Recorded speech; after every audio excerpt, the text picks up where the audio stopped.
Welcome back. If you're just joining us, you're watching Closing Bell East Africa with me, George Ndirango, or at George Ndirango.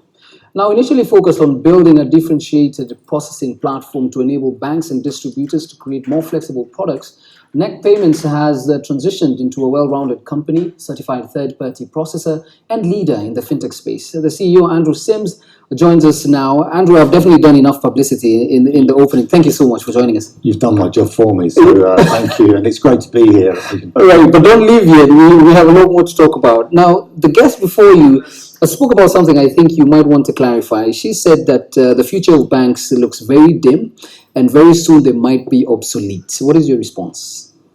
Well, I think it's interesting. Whether they're going to become obsolete, I think is a debatable point, but it's obvious that they have to go through a transition, and they have to go through that transformation very, very quickly. Right. Because there are now, I mean, we're in a position in this region, and I won't repeat the statistics because you've both made a very good job of talking about them earlier on, right, where we have, you know, a big financial inclusion issue and a lot of people that don't have access to formal financial services. right, And then above that, you have a retail banking industry that is populated by copycat products. Every bank that you go into has a very similar product range and a very similar product offering. right. And so, you know, in that context, if banking, as the way it's done in today's market, using the technology tools that banks have been using for the last 15 or 20 years, if it was ever going to solve that problem of financial inclusion, then we probably wouldn't have one, right? So Right. the problem would have never existed in the first place. And as fintech companies, you know, like Walla and like others that you see are either being, you know, homegrown in this region or are coming into this region from outside and bringing new ways of thinking and new ways of doing business and new ways of engaging customers, then I think there is going to be a natural drain on the customer base of the banks. And so the banks, you know, coming back to my original point, they have to transform to be able to cope with that. And that's really been the premise when we set about forming the company.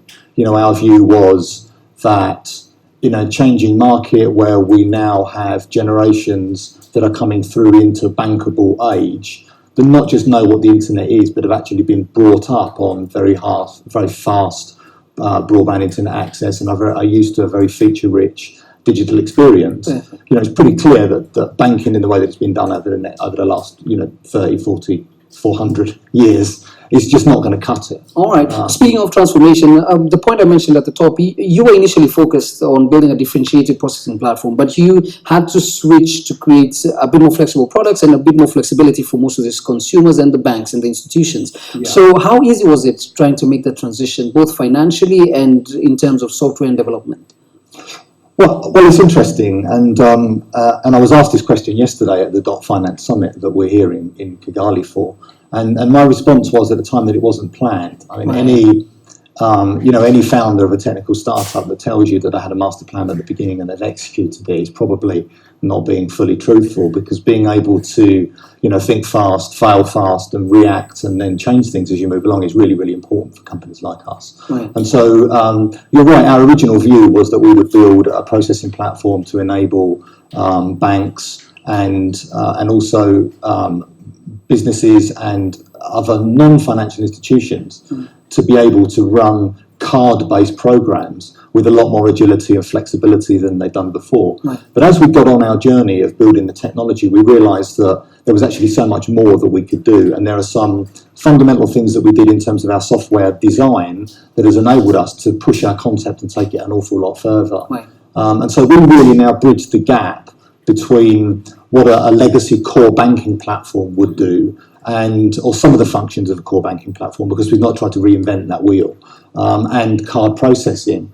But then on top of that, we've managed, using open API technology, which makes our architecture very open so that we can interact and interoperate with other technology systems and networks. What we've been able to do is to support a much broader range of transaction channels and also open interfaces up to customers to enable them to do things that they've never been able to do before with legacy systems. And I'll just give you a couple of very brief examples.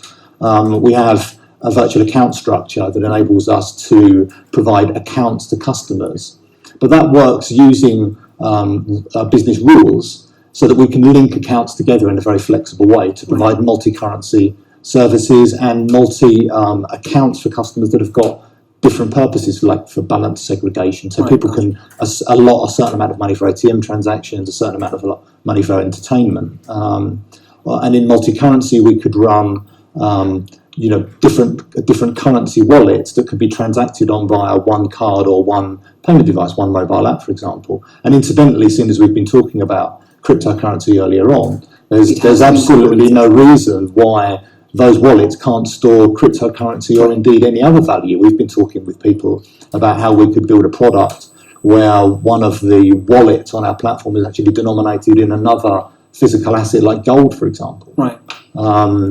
And then we're able to, using a technology technique called tokenization, we're able to attach payment instruments and other networks like QR code mobile payment networks, like cryptocurrency blockchain networks, to allow people to use a variety of transactional channels and payment instruments, but still to have one account. And importantly, as long as you've got one account, then you can provide one way of accessing that account and a very feature-rich experience for the customer. Let's talk about the back end as well, even on the same point. Now, you're now launching a completely integrated challenger bank, right? Where every area of operations, compliance, technology is under your direct control. Yes. Why would such markets as this side be concerned about this or be interested in this? Okay, well, I mean, I think certainly our technology stack and the way that we formed our company enables us to be, as you said, a fully vertically integrated digital bank, and to do everything from holding customer money to running the stack to operating the business and doing sales and marketing. But being realistic about our ability to grow, it's very difficult to do that in multiple markets because of financial services regulations. Right. We can't just fly here, come off a plane, walk into the regulator and say we'd like to form a digital bank, and they shake our hands and say congratulations. It doesn't work like that.